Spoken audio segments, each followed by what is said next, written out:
Yes, Mba. Are you there? Yes, can you please reflect on that video in response to our discussions yesterday? Please unmute your, okay. Hello? Hello? Hello, sir. Yes, Collins. Yes, sir. What do you gain from the video? Do you watch that video? Yes, sir. Yes. Can you please reflect in response to our class yesterday? Yes, in some of the video clips that I watched there, I see the very first one is not putting on his PPE at all. So there's nothing to protect his head, nothing to protect his body, and nothing to protect his hand and the leg. Then the other one that was carrying everything, what he's carrying is more than what he's supposed to carry. That makes him to have that fall. Then on the other guy on the leather, they did not prepare their scaffolding very well. Probably there's no support on that scaffolding, and even the ground, I believe that it is not leveled to put scaffolding there in order to be able to stand and do their work. Then right. I see some pressure of works that is even more than the scaffolding could be able to withstand at all. All right, thank you. Yes, is there anyone that has contribution to that?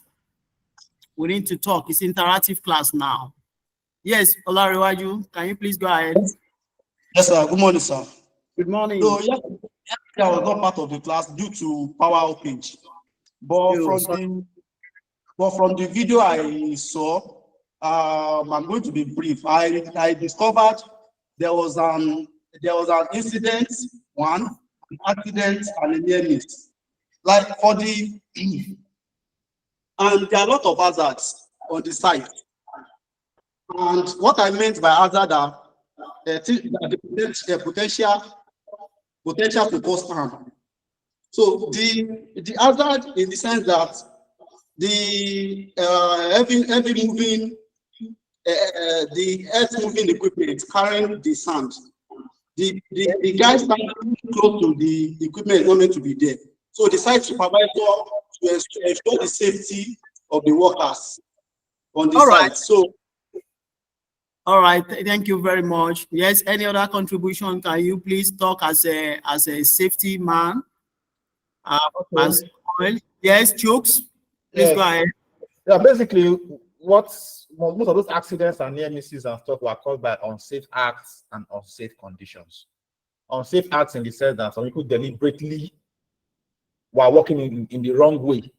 They decided to put themselves in harm's way, doing the job in a risky way.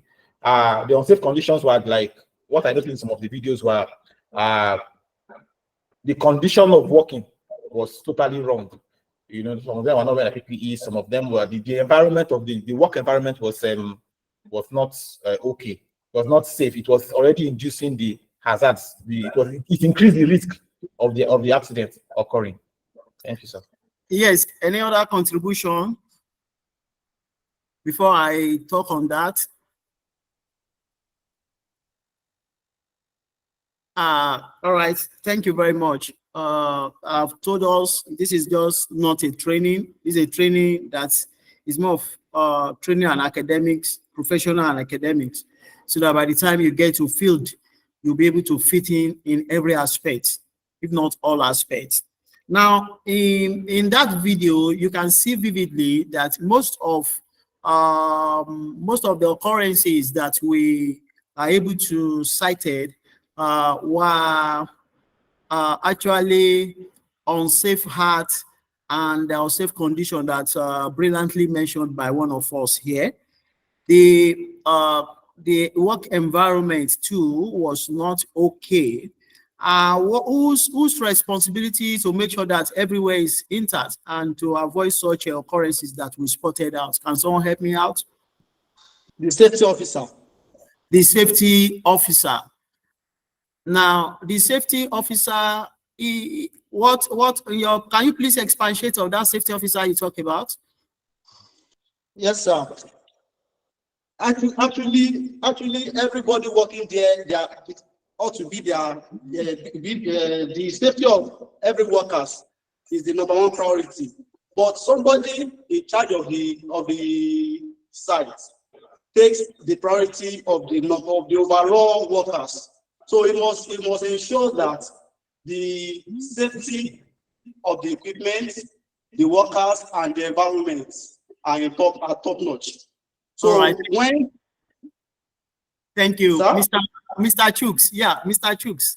Because of our time, I want it to be brief. Mr. Chooks. Okay, Yes. sir. I also believe the management is also responsible for ensuring safe working conditions for the workers. You saw the part where, okay. Thank you, sir. Thank you very much. You know, though we are many, we're just 18, but it's good for us to storm brain so that we can be able to have a very comprehensive class here. All right. We'll gain something from good. It's not just for me to just start talking, dish out. You just go to field and they're asking you 1 or 2 questions. You're not finding it very difficult to even respond, okay, professionally. As it is, the video we just watched, actually, if you see a condition like that, you can see wrong procedures to work. Do you agree with me? Wrong procedures to work, using wrong equipment to do a particular job, and unsafe act, riding on an equipment which is very wrong. And you can see the loading capacity of an equipment there. You can see a crane that overturned. You see that? Do you see that? Please, do you see the crane that was the loading capacity, the capacity of that crane is much. Could not withstand the load I want to carry. Okay, it's very close to that particular weight of the equipment. Okay, and it's the work of the safety officer to know that the loading capacity of the crane should match the load that you want to carry.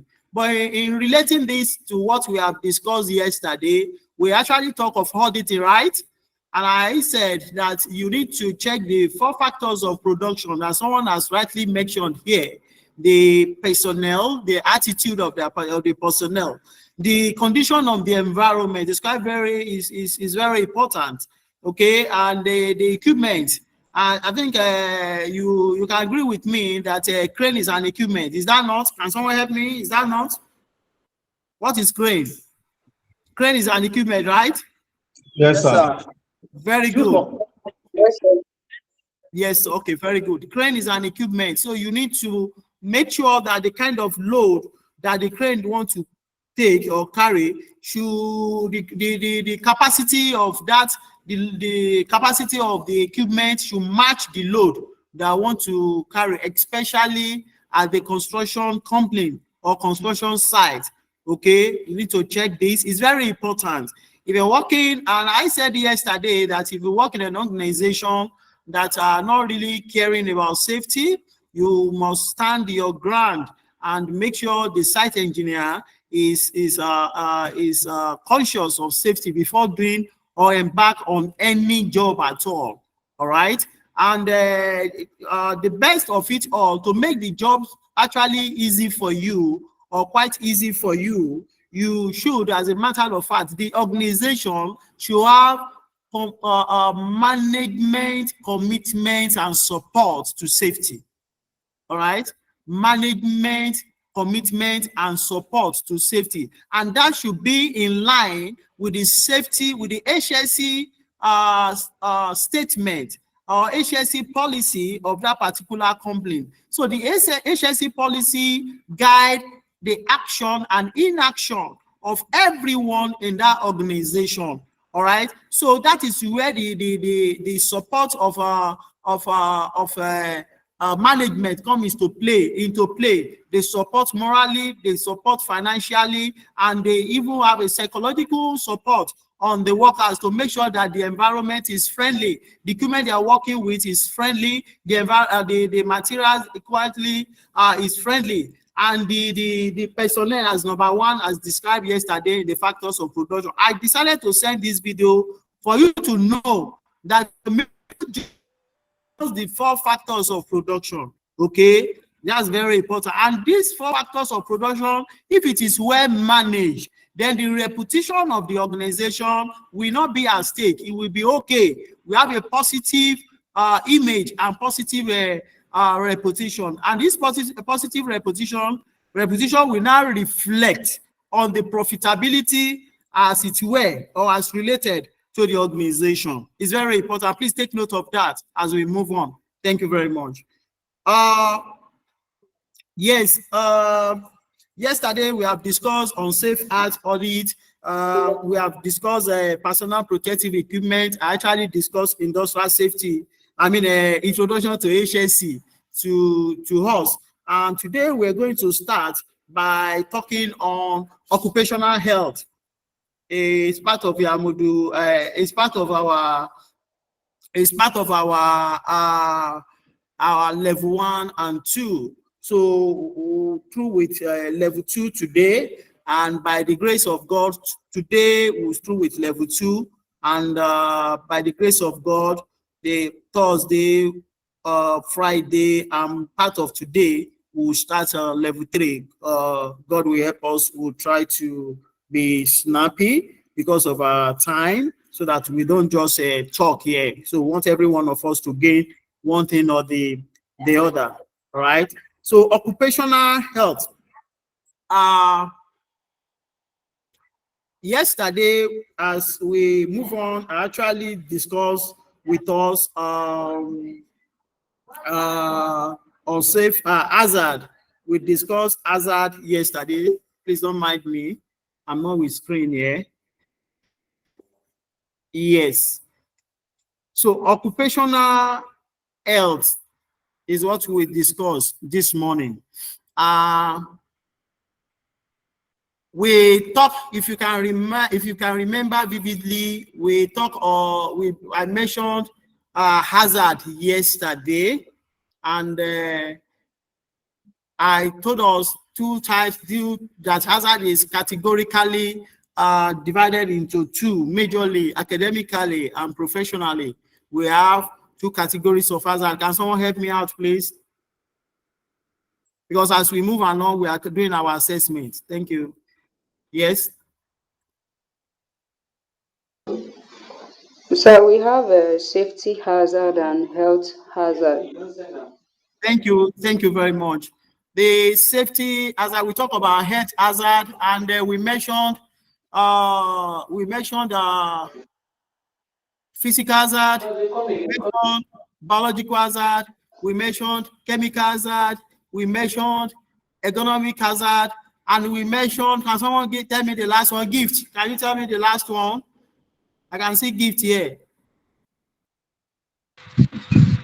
Okay. I was not in that class. My network was frustrating yesterday. Okay. So, yes, sir. Oh, yeah, that is gift I was suspecting. All right, Benedicta, yes, you were there throughout yesterday. And what? I've mentioned, I want to know if you people are really following me. Yes, we actually mentioned health hazard, and we said physical, biological, yes, chemical, economic. And what was the last one? Can someone help me with the last one?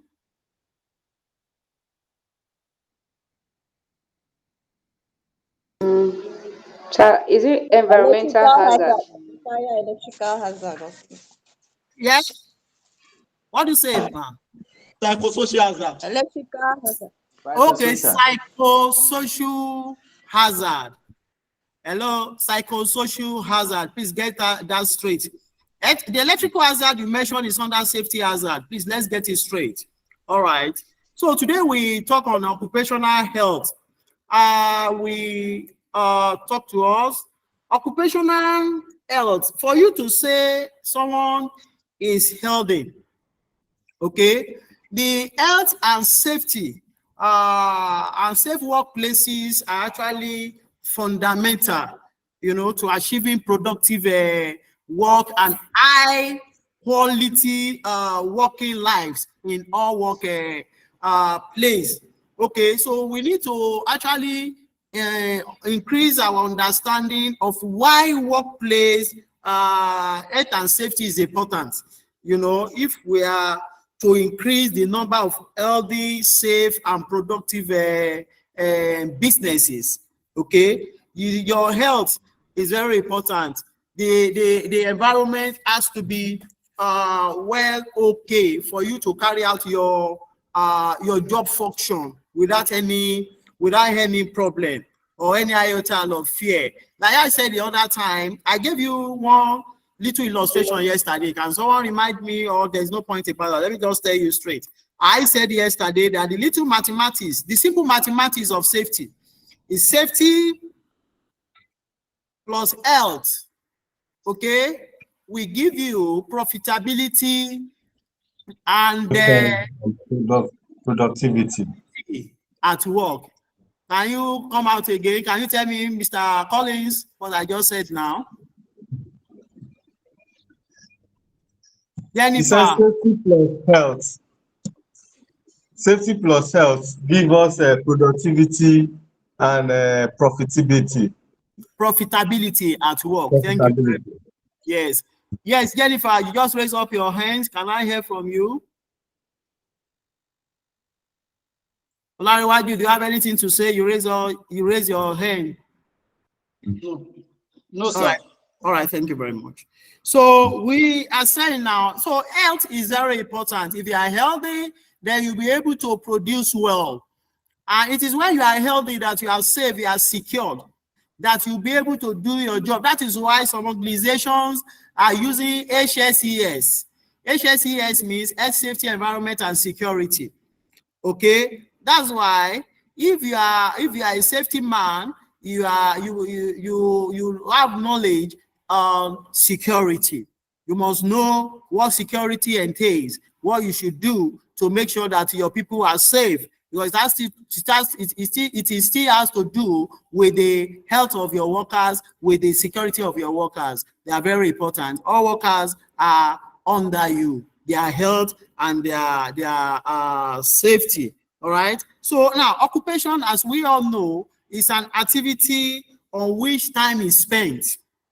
Is what you do, and your time is spent on it to get results. You is to get results, and the management or the people who are in charge, they are to get profit. Their own is profit. Okay, to make sure that at least there is profit for the work that they are actually doing or being executed. So we need to increase, like I said the other time, we need to increase our knowledge that has to do with health. So it may or may not have, when you talk of occupation, it may or may not have financial attachment, but you know that at that particular point in time, you are actually carrying out a work at a particular, you are spending your time doing a particular activity over a specific period of time, normally 8 hours. All right. I don't know. Some organization will start work 7 to 7, some 12 hours, some 6 hours. I mean, some 8 hours. Majorly in oil and gas, majorly they spend maybe 7 to 7 sometimes. Okay, 7 to 7. Though the calculation, there are still break time for them to relax and do a lot of things. So now, when you talk of health, health is a state of well-being with the absence of illness or disease. It's a state of well-being where there is absence of illness and diseases. Is very important.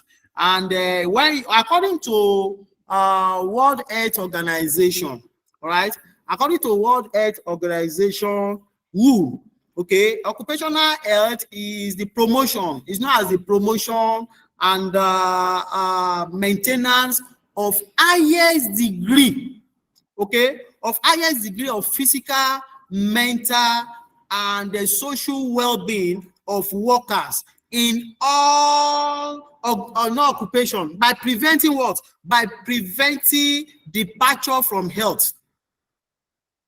We'll still give you material, you can go through it. By what? By preventing departure from health, by before you can say, okay, you are to work on departure from Earth, you need to make sure that you should be able to control risk.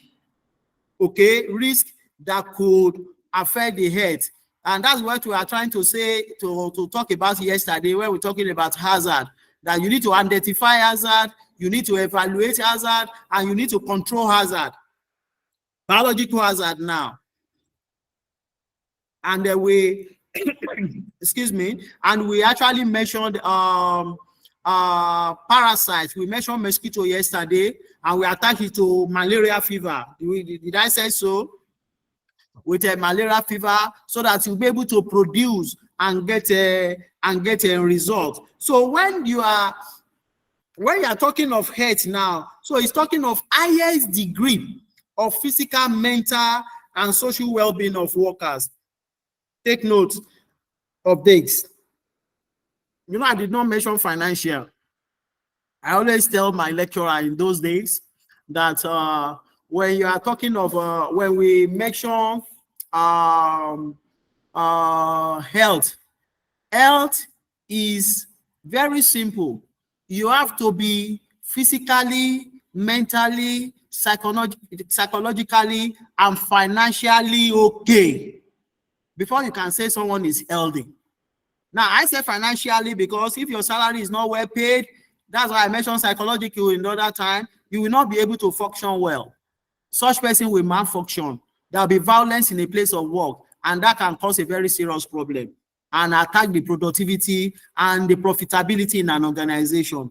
They will not be able to produce because those that are working, they are not well paid. So they will not give all it takes to get results. They just be working peripherally, you know, just to work anyhow because they are not really taken care of. And that is why the management commitment is quite very important in an organization. If you are working in an organization, your management is not giving you good commitment, please try as much as possible to find a means to convince your management to do the needful. Thank you very much. So the benefits of occupational health now. The benefits of occupational health, number one of it is it will increase productivity. Okay, through effective sickness absence. There is no sickness, nothing. That's how you fumigate your environment. I think I've mentioned this yesterday. You fumigate your environment and make sure your environment is free from all disease, all bacteria, all biological hazard that could cause problem, be it bacteria, be it fungi, be it parasite. So from time to time, and it's your job as a safety officer to make sure that the environment is friendly, so that workers can be healthy. And you know, workers, they are the same thing as personnel in the factors of production. It's your job to make sure it's okay, and you give your recommendation to your management as at when due to make sure everything is in order. All right. Now, the rehabilitation too, it helps in the rehabilitation and the early return of staff to the workplace. Okay, following prolonged period of sickness absence. Since there is no sickness, you see workers coming to work regularly. Every day they are there. That's why you get some companies, including NAPC, when you get a job, you have a free access to medical. You go to medical, your children have a free access to medical, you know, because it's very important. Your health is quite very important. So that's why when you are in the field, the medical team are there to make sure, because you are very important. You are an asset, and they don't dare toy with you. Nobody toy with you.